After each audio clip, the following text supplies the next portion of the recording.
On Tuesday, dominoes began to fall league-wide at the MLB Winter Meetings. Jorge Polanco and the Mariners appear to be close. The Diamondbacks have a ridiculous asking price for Ketel Marte, and tons of players started to commit to the WBC, including Naylor, Randy, Brash, and more. Welcome to the Dom Skeen channel, your one-stop shop for the Mariners storylines on Seattle's minds.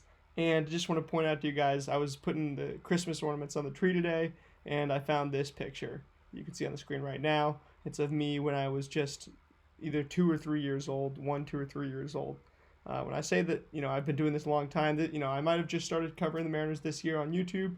However, this team has been in my blood for a long time. So I wanted to just share this picture because it gave me a little moment today. Now, getting into it, though, as always, how many days do we have till spring training? Well, we've got 106 days till opening day, 72 till spring training games, and 63 until pitchers and catchers report. So MLB Winter Meetings Day 2, dominoes are falling league-wide. Jorge Polanco and the Mariners are close. Ketel Marte, there's a ridiculous price, and Jerry DiPoto won Executive of the Year today. Started off, Jeff Passan went on 7-10 on Brock and Salk for his weekly Tuesday appearance. News from him is that Polanco camp was seeking 4 years. Now they're seeking 3 years, and they could take Mariners up on the $42 to $50 million that has been reported some places. The Mariners would be upping the AAV past $12 million in this regard. They'd be going to $14-15 million average annual value for this. If it's 50, right, then that's up at about 17 mil per year. However, the Mariners appear to be, wanting to get this deal done and are going to be willing to go up to that range, do so. At least, the Polanco camp is coming kind of back down to the middle. Mariners camp is coming back to, up to the middle, and it looks like we could have a deal here. We've had, the reports yesterday from Jesse Rogers of ESPN saying that Polanco's, likely going to sign this week. We'll see what happens. Really, the whole report was just like, he wants to sign this week or something like that. But I'm not sure if, the Red Sox are in on him, the Pirates, anybody who we have even thrown out as names, earlier this offseason is in on him. So, if the Mariners are the only team bidding for him, then they don't need to outbid themselves. And if that's the case, then I think maybe we don't get a deal done. If there is other teams bidding that we're just not hearing as much buzz about, then I think, this deal is going to get done pretty soon. The Marte trade, Jeff Passan brings up that it could be done with a George Kirby or Logan Gilbert. That was kind of the first we heard of that today, where I was putting it out there yesterday. You traded George Kirby or Logan Gilbert, and might even need to get more in return from the Diamondbacks to give up one of those two guys to get Ketel Marte, but it sounds like it's going to be a whole lot more. Today really drastically changed our ideas of what it's going to take to trade for Ketel Marte.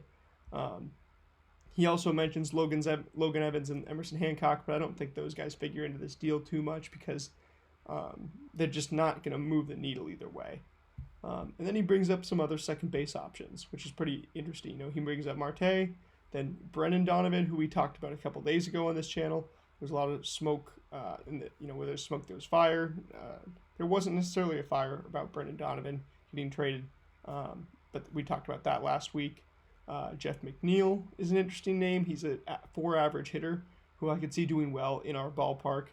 And then Jake Cronenworth, who kind of has right around that 10 to 11 million AAV, I want to say. And I saw, I think it was a John Heyman report, I'm not sure. Somebody saying that he could be dealt, though, this offseason. And, the Mariners, if we bring in a Jake Cronenworth, that definitely feels like a Mariners type of move, a little bit underwhelming on the name brand when you're thinking about a Ketel Marte or even a Brendan Donovan, who is an all-star this year, but Cronenworth has been an all-star in his own right. I don't know, that would be an interesting one too. I would be interested in either of these, but at that point I would rather just keep Cole Young, which we're going to talk about in a second too, because Marine Layer posted a video in the middle of the day kind of today, and they said they kind of set the internet and the Seattle baseball fandom on fire. They said that the price for the Marte trade is a Juan Soto level package. And they are out there, remember, in Orlando for the winter meetings, talking to people on the ground. So they threw out this trade package. They think, I mean, if you were going to put out a Juan Soto level package together to get traded Ketel Marte, what would that even look like? Not saying you're going to do it, but that's like a George Kirby, Cade Anderson, Cole Young, and a Dom Canzone. I mean, you definitely are starting with George Kirby at that point, not saying, oh, I guess we'll give up George Kirby for Ketel Marte. No, you're starting with a George Kirby. Then you're adding in, I mean, a Cole Young at least. Then, I mean, from that point, you add a Cade Anderson, right? And then they said, well, even maybe one more piece on top of that, like a Dom Canzone, all for Ketel Marte. That's much, much more than we were reviewing last night. My comment question yesterday, we didn't get any comments really about it, but my comment question was, do you think that this package of one of Cade Anderson, Jurangelo St. Or Ryan Sloan plus a Cole Young, does that get the Ketel Marte trade done? I don't think any team is going to bite on this huge asking price, but I don't know. I mean, clearly what the Diamondbacks are asking for is a whole lot more than what we thought yesterday. I mean, they had Marine Layer tonight after they got blown up on social media with people saying, no, we wouldn't do that, that we're giving up way too much.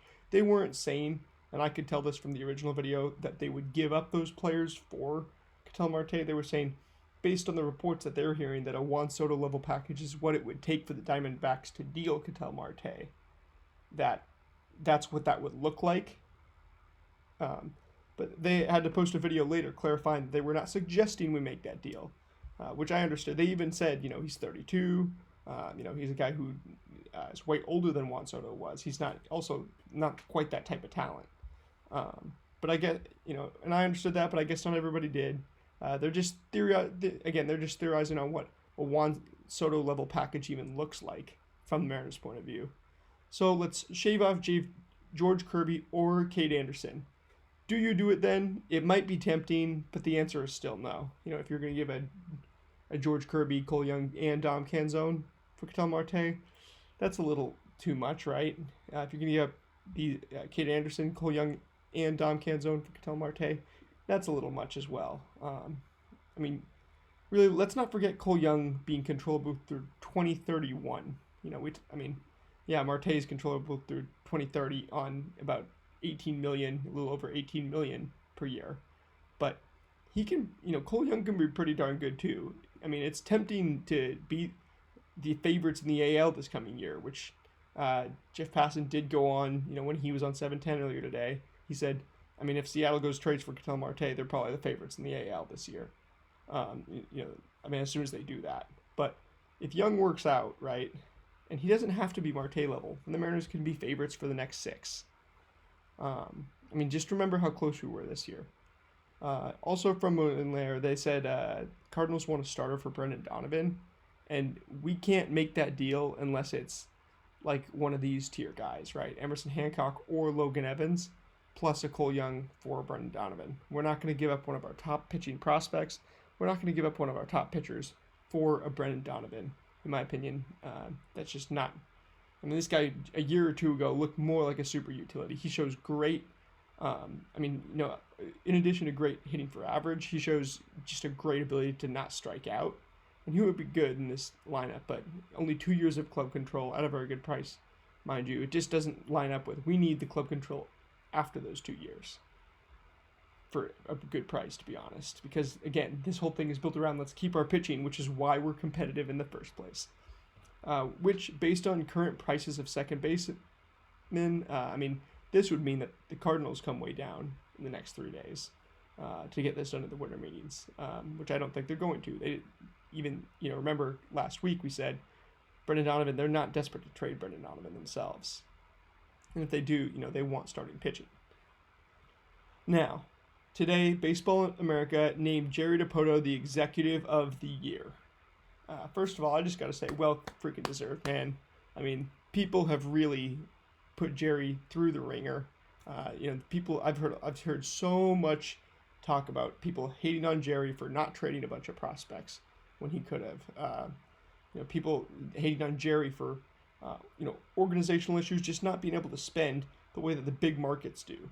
I mean, just things that are completely not Jerry Dipoto's fault. People hating on Jerry Dipoto for, and I mean, hating on him for signing like a Colton Wong in past years, or for trading for Jorge Polanco, for going and getting, second baseman at a lower tier than people would like, but with the money that he was given to spend, I think he picked the correct player in the tier to take a chance on in both of those occasions.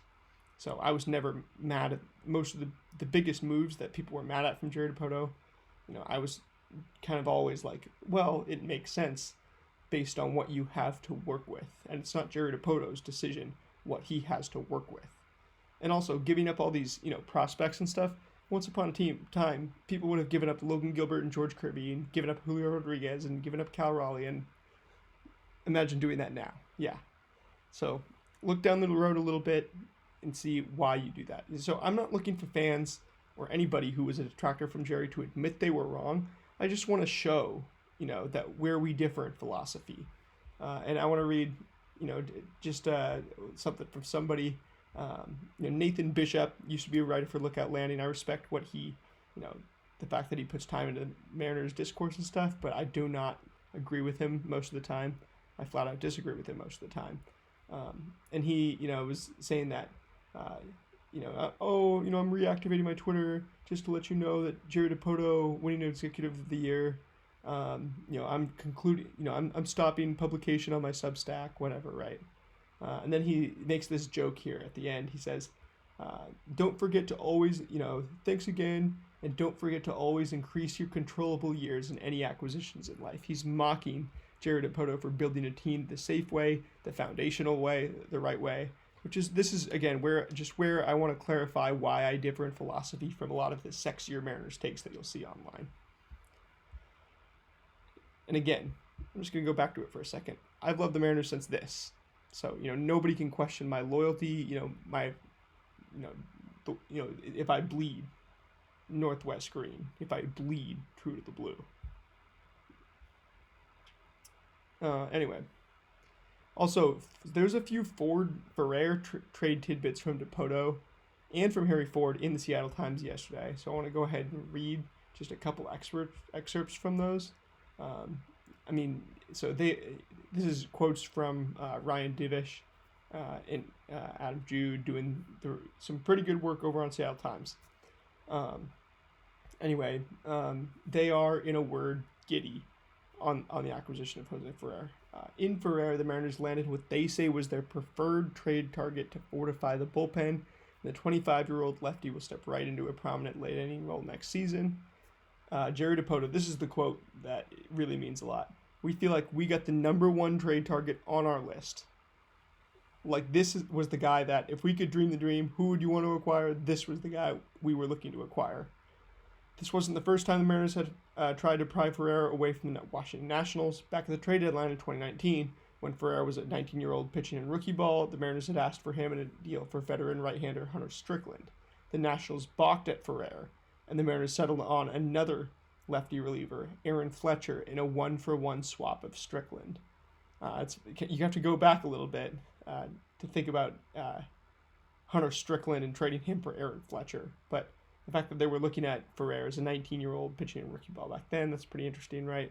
And the fact that he was the number one trade target now, it shows that they've been following his career progression, and he's become a hotter name in MLB circles, it sounds like nobody's been hotter on him than the Mariners. So going out and getting our number one trade target on our list, pretty awesome. And if that's who you traded Harry Ford for, you can be a little, then you are starting to understand what you're really getting. I mean, just imagine, right, you're trading for a closer. I'm not saying that he's going to be Josh Hader, but you're trading for a closer level reliever at this point. Now moving over to the Harry Ford side, and also Dan Wilson gave a little bit of press availability at the winter meetings, saying that he talked to Harry Ford, and he got traded at a similar point in his career, and he feels for the kid, and there's a whole lot of people, in the Mariners community saying that this was just an 80 grade guy, just a top dude in terms of, the actual human being behind the player. And just another excerpt from this article. Ford said he was shocked by the trade. It hit me pretty hard. Ford told Nationals media members on a Zoom call Monday morning from Oxford, England. They called me and I was okay. Then I was with my mom and I was pretty sad. Just about all I've known is the Mariners and the relationships and the people that have been around there. It definitely hit hard knowing I'm not going to see them anymore or consistently. And I mean, the Mariners are such a human-led organization, right? Naylor coming back, Polanco wanting to come back, stuff like that. But also when guys leave, when Dan Wilson is speaking glowingly about them, when they're speaking glowingly about us. That means a lot, right? And that is why we're going to get more than the sum of our parts. Why we got more than the sum of our parts in 2025, why we're going to get more than the sum of our parts in 2026. Ford was home in Georgia when he got the call alerting him of the trade. He then traveled to England to visit family. So, Harry Ford, we will miss you. He was a great dude. It was very fun having him as part of the organization. I've never met him personally, but I can say, I'm in full support of, championing the good in people. Moving on now to dominoes falling around the MLB. So Tuesday was really the day that dominoes started to fall. Monday was pretty slow news-wise in terms of around the MLB. First of all, I want to say the White Sox won the MLB draft lottery. They're likely going to pick Rock Chalowski, who's a shortstop from UCLA, 2025 College Baseball Player of the Year. People think he has generational talent. He does everything well. There's not one tool that you can say, oh, that's the one that he's just generational at. But he does everything super well. He's super athletic. He was also recruited to play football. He's just an all-around kind of player. And we've seen a lot of shortstops like that. The closest comps I could kind of find were Troy Tulowitzki, Dansby Swanson, really big-time shortstop prospects that were really good at a whole lot of things. So, if you end up getting a Troy Tulowitzki or Dansby Swanson, that definitely changes your fortunes, and it'll be interesting to see. Likely, anything happen too, right? Prospect evaluations. If you ever want to learn just a little bit about how fluky those things can be, watch the movie Trouble with the Curve with Clint Eastwood. I can't believe I'm telling you to watch this movie 17 minutes into this video, but that's a fun one because, right, there could be just the littlest things in these profiles that the MLB scouts don't love. This is like rocket science scouting prospects. So to say, oh, we know a year away that it's going to be Rock Chalowski, that's the number one pick. He could have an excellent season and we could be shocked on draft night. But anyway, he's pretty awesome. Then the Rays have the second pick. And I see usually people are saying Grady Emerson, the top high school shortstop, is going to go to them. But I saw one video on Twitter that said this pitcher from Coastal Carolina absolutely fits the Rays type. And this is who they're probably going to take. And his name is Cam Fluke. And he's 6'6", and the way he throws, it's not necessarily the best mechanics you've ever seen, but for some reason I'm just like Cam Schlittler. I see Cam Schlittler in him. He's just able to throw things. It doesn't look perfect, but it looks super athletic, and it looks like there's a ton of talent there. And it's almost like he's getting away with a little more than he should, which is what I kept saying about Cam Schlittler this year. He's able to throw his balls in the wrong spots and somehow not get absolutely crushed. So then when he started to not throw the balls in the wrong spots, right, then, throw all his pitches in the wrong spots, then it's like, oh, you've got something on your hands, and he's starting to absolutely light the league on fire in the playoffs for the Yankees. I think Cam Fluke has a lot of Cam Schlittler in him. He's pretty interesting from Coastal Carolina. I'll be keeping tabs on him as a potential Rays second pick. And then, getting into the actual free agents. Obviously, only on this channel you're going to hear about the draft lottery being more exciting than all these big free agent signings. But starting out with Kyle Schwarber to the Phillies. 5 for $150 million, way more than projected. Kyle Schwarber, obviously, big-time slugger. Some of the most homers, and the specific profile, some of the most left-on-left homers that you'll see from anybody. He is an absolute powerhouse of a slugger. And, earlier this offseason, I was seeing reports about, we think he'll get, 5 years, $100 million, because he can only play DH and he's like 34 years old. And it's like, but this guy is just too good. I'm sorry. Kyle Schwarber's not. I felt like he was going to get, quite a bit. I thought he was going to get like 25 a year. I didn't know he was going to get 30 a year, but he is that type of slugger. And there's nothing more that we can learn from than the actual MLB and what they tell us by putting their money where their mouth is and stuff like this. So, Kyle Schwarber, $30 million a year player. I mean, he just is that good. He was an MVP finalist this year in the National League, so that should tell you something. Edwin Diaz goes to the Los Angeles Dodgers. I was going to get my Edwin Diaz shirt out, but anyway, a guy who grew up with the Mariners. I mean, one of the most talented pitchers in all of baseball, right? And, the most electric closer entrance right now, probably. I mean, I love Andres Munoz, Pepas, but Edwin Diaz with Narcos. I mean, the actual baseball front, right? This guy is, I mean, he's almost somehow underrated because, people are so quick to just know the moment, the last moment. And, but the Dodgers really, the only weakness quite possibly that they had was they didn't necessarily have an amazing, clear ninth inning lockdown closer. I mean, they were using Roki Sasaki, but reports are that he's going to be in the rotation this year. Back in the rotation, which once he started listening to the Dodgers on, it was weird. He wasn't listening to the Dodgers on exactly what to do with his pitch mix, and then halfway through the year, he started to do what the Dodgers were kind of telling him to do all along with his pitch mix, and then it started working out. And they just used him in the bullpen in the playoffs because it made the most sense, I think, based on how he was stretched out. And that's the position that they needed him in, clearly. But Edwin Diaz coming to the Dodgers, and don't let anybody tell you that the Dodgers are ruining baseball. I mean, anybody can pay this money for a reliever.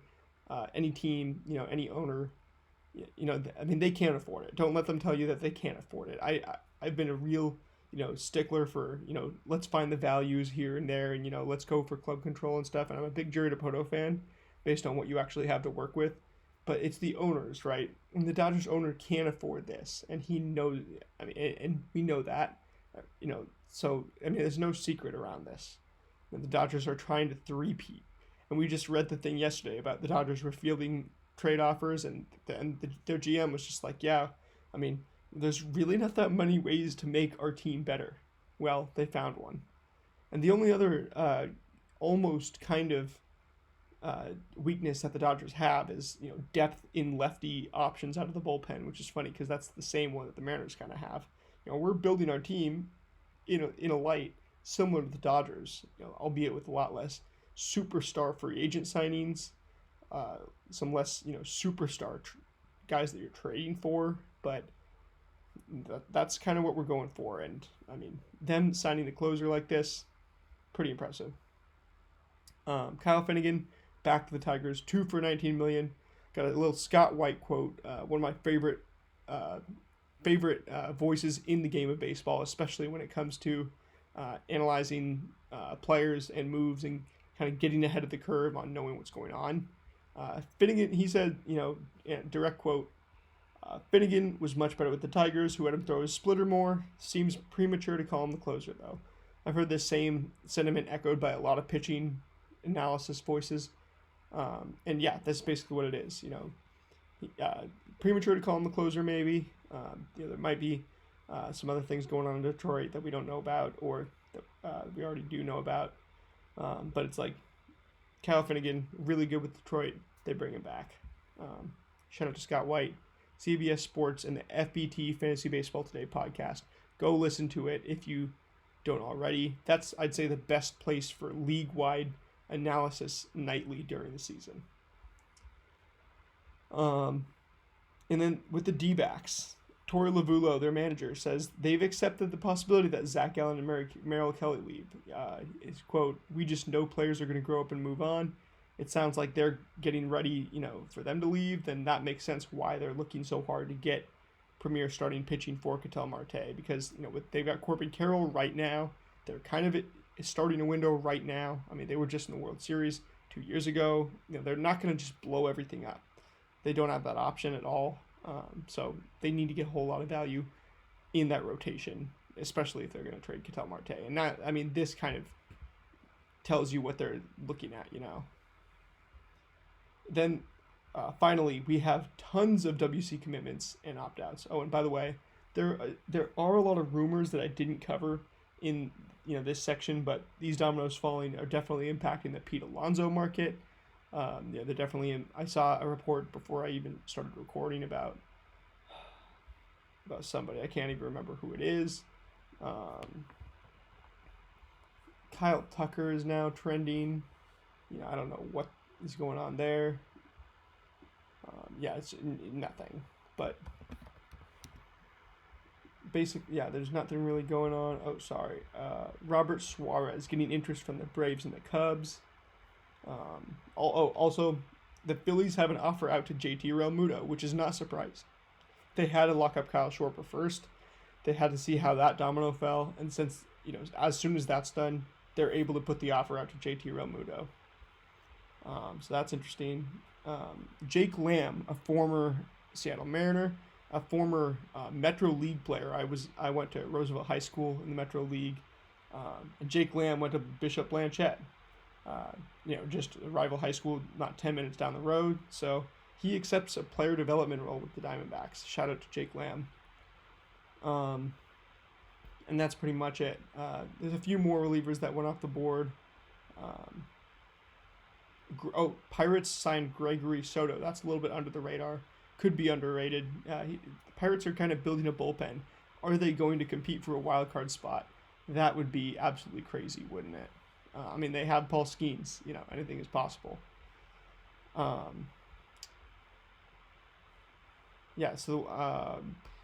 That's pretty much it in terms of what's going on.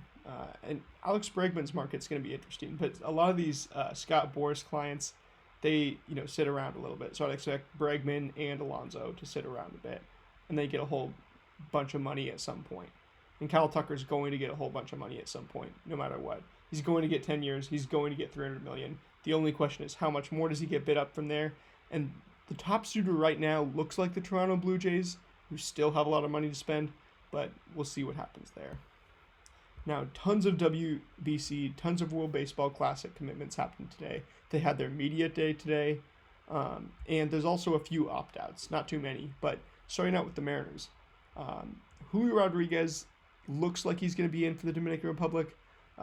Their general manager is Nelson Cruz for the Dominican Republic. He said he wants to play in this World Baseball Classic, and Nelson Cruz said he'd love to have him.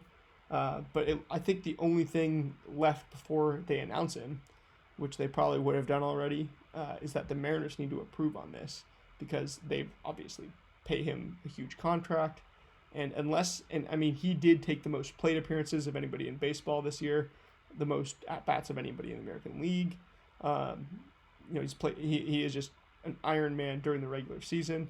So the Mariners could be trying to convince Julio not to play in the World Baseball Classic, but in all likelihood, I think Julio Rodriguez will play. And if he doesn't, then the Mariners probably are going to have to be the ones. They're going to be the ones to step in and telling him no. Two Mariners players back-to-back tonight were announced for Canada as they had their media availability. Matt Brash is in for Canada, and Josh Naylor is in for Canada. Then Randy Arozarena, who was a hero in the last World Baseball Classic, helping lead Mexico to the semifinals, is back in for Mexico. Now we're going to blow through country by country, who's kind of in, out, maybe, probable, all that. So USA got a whole bunch of commitments, and this is just the commitments today, by the way. There's a whole lot of other commitments from the past, like Cal Raleigh, Aaron Judge, all that. But just today, Will Smith, Bryce Terang, Will Smith being the catcher, the Dodgers catcher, who hit the game-winning homer in the World Series.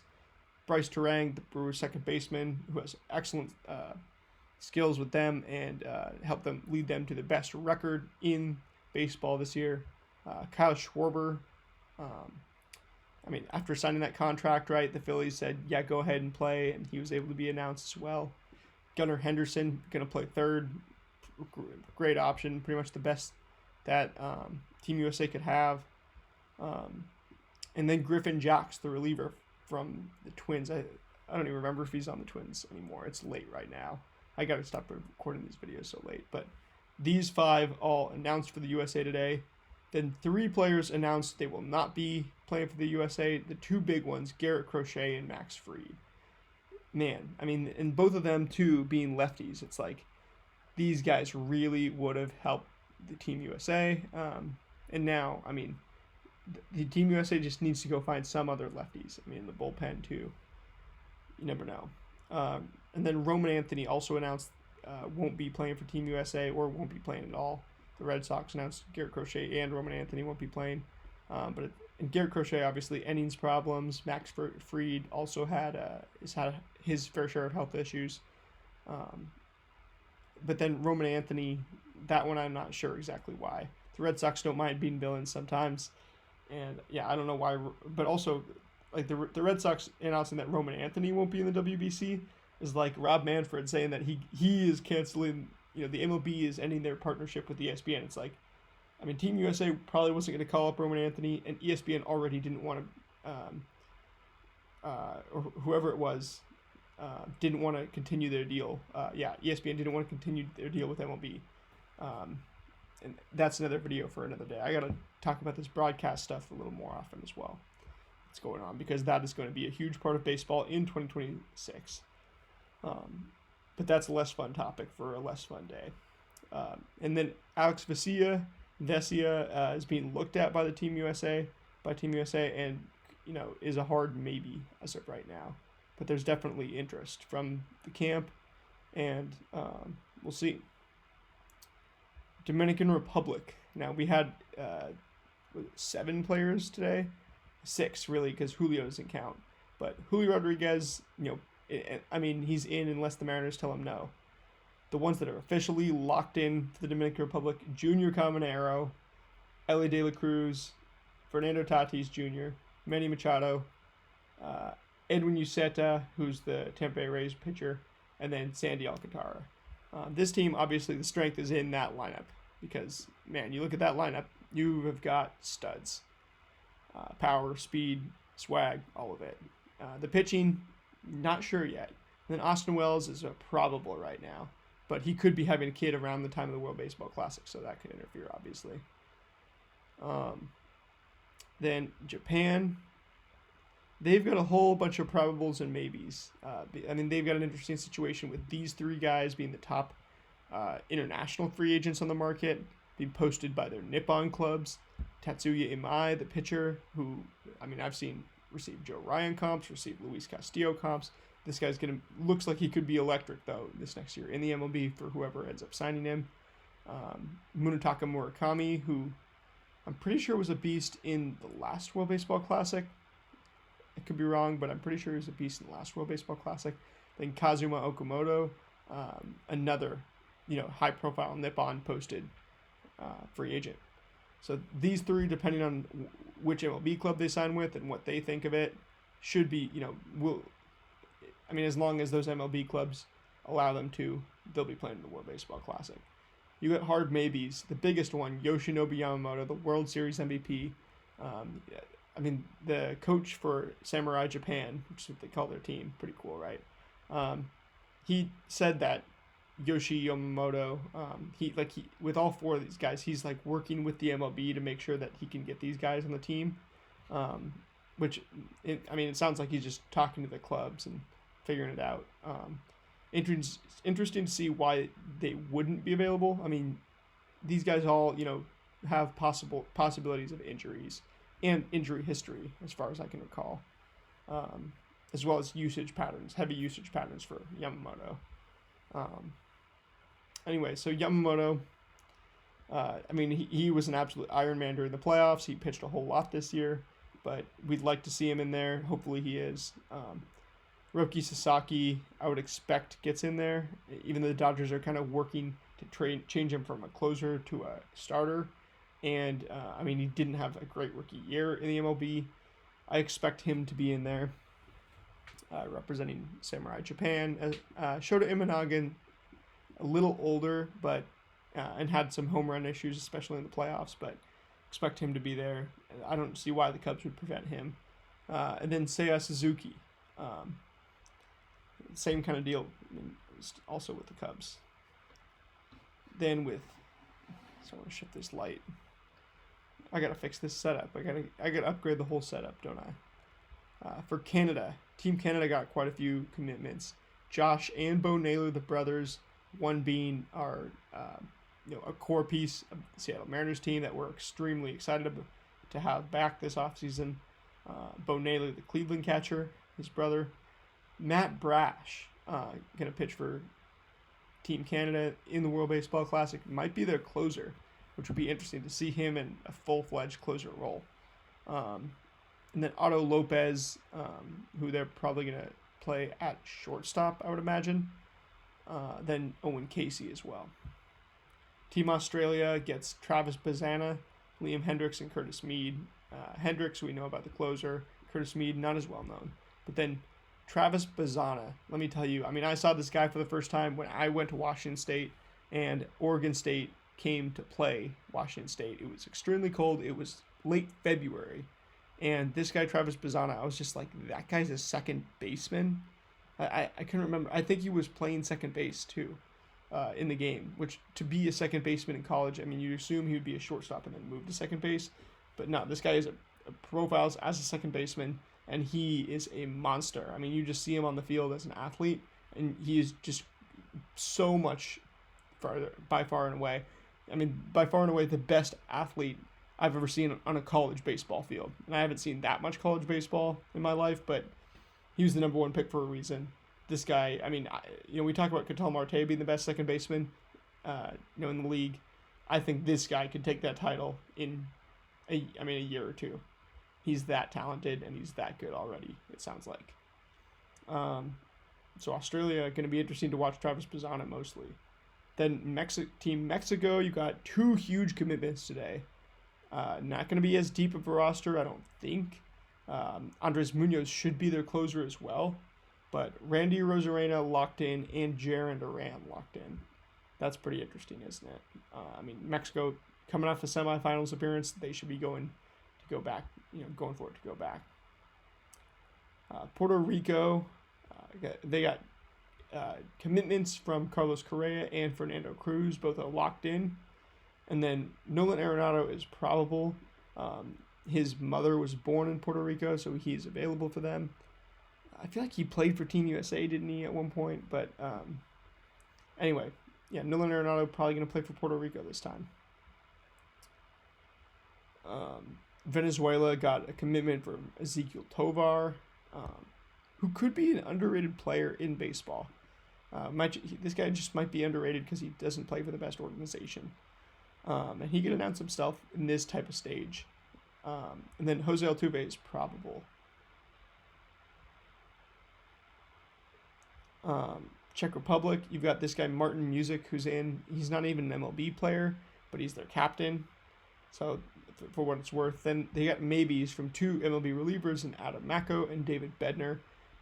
Bednar could have interest from the USA, or I think it was like Canada or something. So that's what's getting, if he got interest from one of those, he would probably take those. Then Italy received the roughest news of the day. It's just that Spencer Arrighetti and Joe Musgrove, probably their two best pitchers. Arrighetti was going to be their ace, they said. Both out due to injury. So, sucks for Team Italy. They could have a couple Mariners players. Dominic Canzone, Miles Mastroboni. Hey, that could work out. Then Korea got a probable from Jung-Hoo Lee. It sounds like he wants to and everything. Nothing's confirmed, but it sounds like Jung-Hoo Lee's probably going to play for Korea. Then Great Britain finally got probables from Jazz Chisholm, who expressed strong interest in playing there. And then Aroldis Chapman, who, barring any injuries or the Red Sox preventing him, which they did prevent some other players already, Aroldis Chapman could be out there for Great Britain.